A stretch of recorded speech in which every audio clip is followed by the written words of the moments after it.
ಪ್ರಿಯ ವೀಕ್ಷಕರೇ, ನಿಮಗೆಲ್ಲರಿಗೂ ಮತ್ತೊಮ್ಮೆ ದೈವ ಭಕ್ತಿ ದೇಗುಲ ದರ್ಶನ ಚಾನಲ್ಗೆ ಆತ್ಮೀಯವಾದ ಸ್ವಾಗತ. ಈಗಾಗಲೇ ಪಿತೃಪಕ್ಷ ಆರಂಭವಾಗಿದೆ. ಸೆಪ್ಟೆಂಬರ್ 7ನೇ ತಾರೀಕಿನಿಂದ ಸೆಪ್ಟೆಂಬರ್ 21ನೇ ತಾರೀಕಿನ ತನಕ ಈ ಪಿತೃಪಕ್ಷ ನಡೆಯಲಿದೆ. ಈ ಪಿತೃಪಕ್ಷದ ಸಮಯದಲ್ಲಿ ಅಂದರೆ ಮಹಾಲಯ ಅಮಾವಾಸ್ಯೆ ಬರುವ ತನಕ ನಾವು ಯಾವ ತಪ್ಪುಗಳನ್ನು ಮಾಡಬಾರದು. ಮನೆಯಲ್ಲಿ ಗಂಡು ಮಕ್ಕಳಿಲ್ಲ, ಎಲ್ಲರೂ ಸ್ತ್ರೀಯರಿದ್ದಾರೆ. ನಾವು ಹೇಗೆ ಪಿತೃಶಾಂತಿಯನ್ನು ಮಾಡಬೇಕು ಎಂಬ ಪ್ರಶ್ನೆಗೆ ಉತ್ತರ ಮತ್ತು ನಮ್ಮ ಪಿತೃಗಳ ಅನುಗ್ರಹಕ್ಕೆ ಪಿತೃಶಾಂತಿ ಆಗೋದಕ್ಕೆ ಯಾವೆಲ್ಲ ಕೆಲಸಗಳನ್ನು ಯಾವ ಸಮಯದಲ್ಲಿ ಮಾಡಬೇಕು ಅನ್ನೋದನ್ನ ಇವತ್ತಿನ ವಿಡಿಯೋದಲ್ಲಿ ಸಂಪೂರ್ಣವಾಗಿ ತಿಳಿಸಿಕೊಡುತ್ತೇನೆ. ಅದಕ್ಕೂ ಮೊದಲು ನೀವಿನ್ನು ನಮ್ಮ ಚಾನಲ್ಗೆ ಸಬ್ಸ್ಕ್ರೈಬ್ ಆಗಿಲ್ಲವೆಂದರೆ ದಯವಿಟ್ಟು ಚಾನಲ್ ಅನ್ನು ಸಬ್ಸ್ಕ್ರೈಬ್ ಮಾಡಿಕೊಳ್ಳಿ. ಸ್ನೇಹಿತರೆ, ದೇವಲೋಕದಲ್ಲಿ ಪಿತೃವರ್ಗ ಅಂತ ಒಂದು ಪ್ರತ್ಯೇಕ ವರ್ಗವಿದೆ. ಪಿತೃವರ್ಗ ಅಂದರೆ ಕೇವಲ ಮರಣಿಸಿದ ನಮ್ಮ ತಂದೆ ತಾಯಿ ತಾತ ಮುತ್ತಾತ ಮಾತ್ರ ಅಲ್ಲ, ಇವರೆಲ್ಲರೂ ಸೂಕ್ಷ್ಮದಲ್ಲಿ ಆಯಾ ಲೋಕದಲ್ಲಿ ಇರುತ್ತಾರೆ. ಈ ಪಿತೃವರ್ಗದವರು ಅಥವಾ ನಮ್ಮ ಪಿತೃಗಳು ಈ ವಿಶೇಷ ಪಿತೃಪಕ್ಷದ ಸಮಯದಲ್ಲಿ ನಮಗೆ ಯಾವ ರೂಪದಲ್ಲಿ ಕಾಣಿಸುತ್ತಾರೆ ಅಂತ ಯಾರಿಗೂ ಹೇಳೋಕೆ ಆಗಲ್ಲ. ಕಾಗೆ, ನಾಯಿ, ಹಸು ಅಥವಾ ಯಾವುದೇ ಪ್ರಾಣಿಯಾಗಿರಬಹುದು. ಹಸಿದು ಬಂದ ಮಾನವ ರೂಪದಲ್ಲಿಯೂ ಬರಬಹುದು. ಆದ್ದರಿಂದ ಈ ವಿಶೇಷ ಸಮಯದಲ್ಲಿ ನಾವು ಯಾರನ್ನೂ ನಿಂದಿಸದೆ, ಹಸಿವು ಅಂತ ಹತ್ತಿರ ಬಂದವರನ್ನು ದೂರ ತಳ್ಳದೆ, ಪ್ರಾಣಿ ಸಂಕುಲ, ಪ್ರಕೃತಿ ಮತ್ತು ಮಾನವ ಸಂಕುಲ ಎಲ್ಲವನ್ನೂ ಮನಸಾರೆ ಗೌರವಿಸಬೇಕು ಮತ್ತು ಪೋಷಿಸಬೇಕು. ನಮ್ಮ ಪಿತೃಗಳು ಈ ಸಮಯದಲ್ಲಿ ನಮ್ಮ ಮನೆಗೆ ಬಳಿ ಬಂದು ನಮಗೆ ತರ್ಪಣ ನೀಡುತ್ತಾರಾ, ಶ್ರಾದ್ದ ಮಾಡುತ್ತಾರಾ ಅಂತ ಎದುರು ನೋಡುತ್ತಾರೆ. ನಾವೇನಾದರೂ ಅವರು ಬಯಸಿದ ತರ್ಪಣ, ಶ್ರಾದ್ದ ಕಾರ್ಯಗಳನ್ನು ಶ್ರದ್ಧೆ ಭಕ್ತಿಯಿಂದ ಮಾಡಿದರೆ ಅಂತಹ ಕಾರ್ಯ ಮಾಡಿದವರ ಸರ್ವ ಕೋರಿಕೆಗಳನ್ನು ಪಿತೃಗಳು ವಿಶೇಷವಾಗಿ ಈಡೇರಿಸುತ್ತಾರೆ. ಜ್ಯೋತಿಷ್ಯ ಶಾಸ್ತ್ರದಲ್ಲಿ ಎಲ್ಲ ದೋಷಗಳಿಗಿಂತಲೂ ಈ ಪಿತೃದೋಷ ಅಥವಾ ಪಿತೃಶಾಪ ಅನ್ನೋದು ಅತ್ಯಂತ ಘೋರವಾದದ್ದು. ಒಂದು ವೇಳೆ ನಿಮಗೆ ಪಿತೃದೋಷ ಅಥವಾ ಪಿತೃಶಾಪ ಇತ್ತು ಅನ್ನೋದಾದರೆ ನೀವು ಹೇಗೆ ಜೀವನ ನಡೆಸುತ್ತೀವಿ ಅಂದ್ರೂ ಕೂಡ ನೆಮ್ಮದಿ ಅನ್ನೋದು ಇರೋದಿಲ್ಲ. ಅನಾರೋಗ್ಯವು ಬೆನ್ನಟ್ಟುವುದು, ಹಣದ ಸಮಸ್ಯೆಗಳು, ಕೆಲಸದಲ್ಲಿ ನಷ್ಟ, ಕುಟುಂಬದಲ್ಲಿ ಸದಾ ಕಲಹಗಳು ಹೆಚ್ಚಾಗಿರುತ್ತವೆ. ಎಷ್ಟೇ ಪ್ರಯತ್ನ ಪಟ್ಟರೂ ಯಾವುದರಲ್ಲೂ ಯಶಸ್ಸು ಸಿಗಲ್ಲ, ನಮ್ಮ ಕೈಯಲ್ಲಿ ಏನು ಉಳಿಯಲ್ಲ. ಅಂತಹ ಕಷ್ಟದ ಪರಿಸ್ಥಿತಿಯನ್ನೇ ಎದುರಿಸಬೇಕಾಗುತ್ತದೆ. ಪಿತೃದೋಷ ಅಥವಾ ಪಿತೃಶಾಪ ಇದ್ದರೆ ನಾವು ಏನೇ ಮಾಡಿದರೂ ಎಲ್ಲ ಕಳೆದುಕೊಂಡು ಹೋಗುತ್ತೇವೆ. ಕಷ್ಟಗಳು ಒಂದರ ಹಿಂದೆ ಒಂದರಂತೆ ನಮ್ಮನ್ನು ಬೆನ್ನಟ್ಟುತ್ತಲೇ ಇರುತ್ತವೆ. ನಮಗೆ ಜೀವನದಲ್ಲಿ ನೆಮ್ಮದಿ, ಶಾಂತಿ ಅನ್ನೋದೇ ಸಿಗುವುದಿಲ್ಲ. ಇಂತಹ ಸಮಯದಲ್ಲಿ ಮಹತ್ವದವಾದ ಪಿತೃಪಕ್ಷದಲ್ಲಿ ಸರಿಯಾದ ರೀತಿಯಲ್ಲಿ ಪಿತೃಶಾಂತಿಯನ್ನು ಮಾಡುವುದು ಅತ್ಯಂತ ಅವಶ್ಯಕ. ಈಗ ಅನೇಕರ ಪ್ರಶ್ನೆ ಏನೆಂದರೆ, ನಮ್ಮ ಮನೆಯಲ್ಲಿ ಗಂಡು ಮಕ್ಕಳಿಲ್ಲ, ಎಲ್ಲರೂ ಸ್ತ್ರೀಯರೇ ಇದ್ದಾರೆ, ನಾವು ಹೇಗೆ ಪಿತೃಶಾಂತಿಯನ್ನು ಮಾಡಬೇಕು ಅನ್ನೋದು. ಇದು ತುಂಬಾ ಸಾಮಾನ್ಯ ಪ್ರಶ್ನೆ. ಮೊದಲನೇದಾಗಿ ಪಿತೃಗಣಗಳು ಅಂದರೆ ನಮ್ಮ ಪೂರ್ವಜರು. ಅವರು ಸ್ತ್ರೀಯರಾಗಲಿ ಪುರುಷರಾಗಲಿ ಎಲ್ಲರೂ ಅದರಲ್ಲಿ ಸೇರಿರುತ್ತಾರೆ. ಪಿತೃಶಾಂತಿ ಮಾಡುವುದು ಕೇವಲ ಗಂಡು ಮಕ್ಕಳ ಕರ್ತವ್ಯವಲ್ಲ, ಸ್ತ್ರೀಯರು ಕೂಡ ಪಿತೃಶಾಂತಿಯನ್ನು ಮಾಡಬಹುದು. ಹಿಂದಿನ ಕಾಲದಲ್ಲಿ ಕೆಲವು ಸಂಪ್ರದಾಯಗಳು ಹೆಚ್ಚಾಗಿ ಪುರುಷರಿಗೆ ಆದ್ಯತೆ ನೀಡುತ್ತಿದ್ದರು. ಇಂದಿನ ಆಧುನಿಕ ಕಾಲದಲ್ಲಿ ಮತ್ತು ಶಾಸ್ತ್ರಗಳಲ್ಲಿ ಸರಿಯಾದ ವ್ಯಾಖ್ಯಾನದ ಪ್ರಕಾರ ಶ್ರದ್ಧೆ ಮತ್ತು ಭಕ್ತಿಯಿಂದ ಯಾವುದೇ ಲಿಂಗರಾದರೂ ಪಿತೃ ಕಾರ್ಯಗಳನ್ನು ಮಾಡಬಹುದು. ನಿಮ್ಮ ಮನೆಗೆ ಸಮೀಪದಲ್ಲಿರುವ ಯಾವುದೇ ಅನುಭವ ಪುರೋಹಿತರನ್ನು ಸಂಪರ್ಕಿಸಿ. ಅವರು ಮಹಿಳೆಯರು ಪಿತೃಶಾಂತಿಯನ್ನು ಹೇಗೆ ಮಾಡಬೇಕು ಎಂಬ ಬಗ್ಗೆ ಸರಿಯಾದ ಮಾರ್ಗದರ್ಶನ ನೀಡುತ್ತಾರೆ. ಅವರ ಸಮ್ಮುಖದಲ್ಲಿಯೇ ತರ್ಪಣ ಮತ್ತು ಶ್ರಾದ್ದ ಕಾರ್ಯಗಳನ್ನು ಮಾಡಿಸಬಹುದು. ಪಿತೃಪಕ್ಷದ ಸಮಯದಲ್ಲಿ ಪ್ರತಿದಿನ ಕಾಗೆಗಳಿಗೆ ಅನ್ನವನ್ನು ಇಡಬೇಕು. ಕಾಗೆಗಳನ್ನು ಪಿತೃಗಳ ಪ್ರತಿನಿಧಿ ಅಂತ ನಂಬಲಾಗುತ್ತದೆ. ಅದೇ ರೀತಿ ಹಸುಗಳಿಗೆ ಬಾಳೆಹಣ್ಣು, ಸೊಪ್ಪುಗಳು ಅಥವಾ ಬೇರೆ ಯಾವುದಾದರೂ ತರಕಾರಿಯನ್ನು ತಿನ್ನಿಸಿ. ನಾಯಿಗಳಿಗೆ ಆಹಾರ ನೀಡಬೇಕು.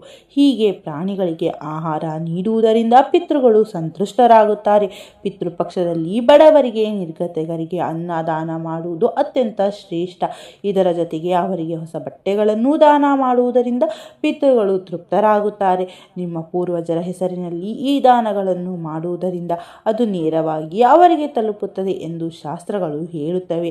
ನದಿಯ ದಡದಲ್ಲಿ ಅಥವಾ ದೇವಸ್ಥಾನಗಳಲ್ಲಿ ದೀಪವನ್ನು ದಾನ ಮಾಡುವುದು ಅಂದರೆ ದೀಪಗಳನ್ನು ಹಚ್ಚಿಡೋದು ಕೂಡ ಹೌದು ಒಂದು ಪ್ರಮುಖ ಪಿತೃಶಾಂತಿ ಕಾರ್ಯ. ಒಂದು ದೀಪವನ್ನು ಹಚ್ಚಿ ನಿಮ್ಮ ಪೂರ್ವಜರ ಹೆಸರನ್ನು ಹೇಳಿ ಅವರಿಗಾಗಿಯೇ ಹಚ್ಚಿದ ದೀಪ ಎಂದು ಸಂಕಲ್ಪ ಮಾಡಿಕೊಳ್ಳಿ. ಪಿತೃಪಕ್ಷದ ಯಾವುದೇ ದಿನಗಳಲ್ಲಿ, ವಿಶೇಷವಾಗಿ ಅಮಾವಾಸ್ಯೆಯ ದಿನ, ಶುಭ್ರವಾಗಿ ಸ್ನಾನ ಮಾಡಿ ಶುದ್ಧವಾದ ಬಟ್ಟೆಗಳನ್ನು ಧರಿಸಿ ಒಂದು ತಾಮ್ರದ ಬಟ್ಟಲಿನಲ್ಲಿ ಕಪ್ಪು ಎಳ್ಳನ್ನು, ತುಳಸಿ ಎಲೆ, ನೀರು ಇಟ್ಟುಕೊಂಡು ನಿಮ್ಮ ಪಿತೃಗಳ ಹೆಸರು ಹೇಳಿ ಅಥವಾ ಗೊತ್ತಿಲ್ಲದಿದ್ದರೆ ಸಕಲ ಪಿತೃ ದೇವತಾಭ್ಯೋ ನಮಃ ಎಂದು ಹೇಳಿ ಪೂರ್ವಜರಿಗೆ ಶಾಂತಿ ಕೋರಿ ಪ್ರಾರ್ಥಿಸಿ. ಹೀಗೆ ಸಂಕಲ್ಪ ಮಾಡಿ ಪೂಜೆ ಮಾಡುವುದರಿಂದ ಅತಿ ಹೆಚ್ಚು ಫಲ ಸಿಗುತ್ತದೆ. ಓಂ ಸರ್ವಪಿತೃ ದೇವತಾಭ್ಯೋ ನಮಃ, ಓಂ ಸರ್ವಪಿತೃ ದೇವತಾಭ್ಯೋ ನಮಃ ಎಂಬ ಮಂತ್ರವನ್ನು ದಿನಕ್ಕೆ 21 ಬಾರಿ ಜಪಿಸುವುದರಿಂದ ಪಿತೃಶಾಂತಿ ಖಂಡಿತವಾಗಿಯೂ ಆಗುತ್ತದೆ.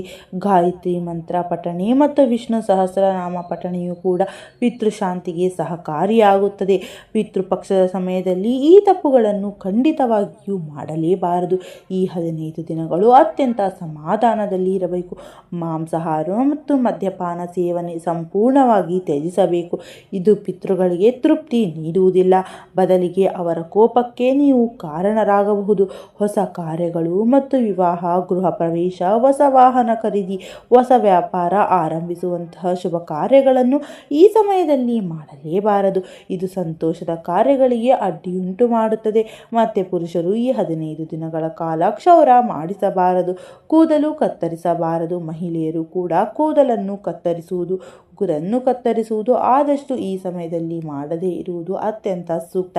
ಈ ಸಮಯದಲ್ಲಿ ಹೊಸ ಬಟ್ಟೆಗಳನ್ನು ಕೊಳ್ಳುವುದು ಅಥವಾ ಧರಿಸುವುದು ಅಷ್ಟೇನೂ ಶುಭಕರವಲ್ಲ ಎಂದು ಹೇಳಲಾಗುತ್ತದೆ. ಆದರೂ ಇದು ಕಡ್ಡಾಯ ನಿಯಮವಲ್ಲ. ಆದರೆ ಆದಷ್ಟು ಹೊಸ ಬಟ್ಟೆಗಳನ್ನು ಖರೀದಿಸಿ ಅಥವಾ ಆಡಂಬರದ ಉಡುಗೊರೆಗಳನ್ನು ಖರೀದಿಸುವುದು ಉತ್ತಮವಲ್ಲ.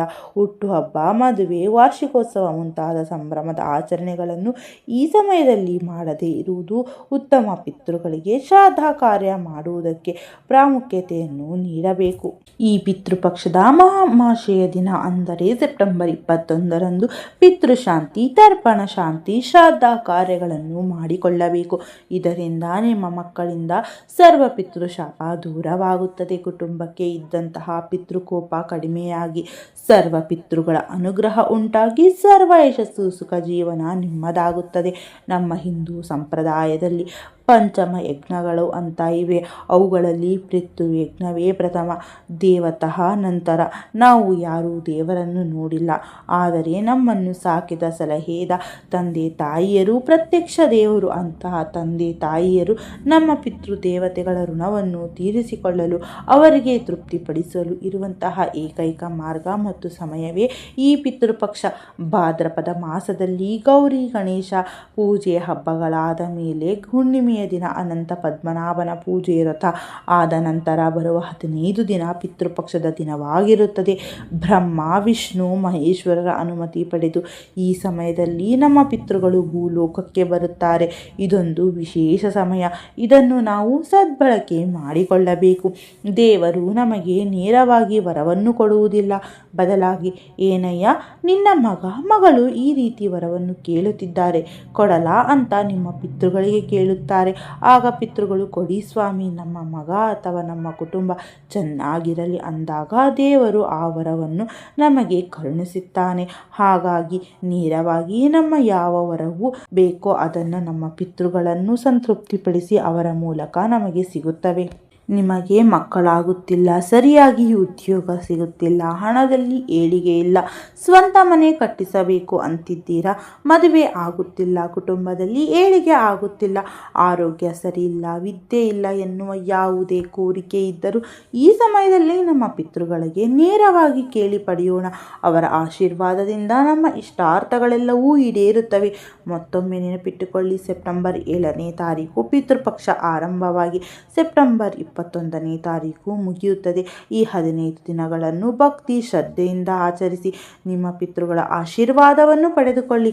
ಈ ವಿಡಿಯೋ ನಿಮಗೆ ಇಷ್ಟ ಆಗಿದ್ದರೆ ಒಂದು ಲೈಕ್ ಮಾಡಿ, ನಿಮ್ಮ ಸ್ನೇಹಿತರಿಗೂ ಕುಟುಂಬದವರಿಗೂ ಶೇರ್ ಮಾಡಿ. ನಮ್ಮ ಚಾನಲ್ಗೆ ಮರೆಯದೆ ಸಬ್ಸ್ಕ್ರೈಬ್ ಮಾಡಿಕೊಳ್ಳಿ.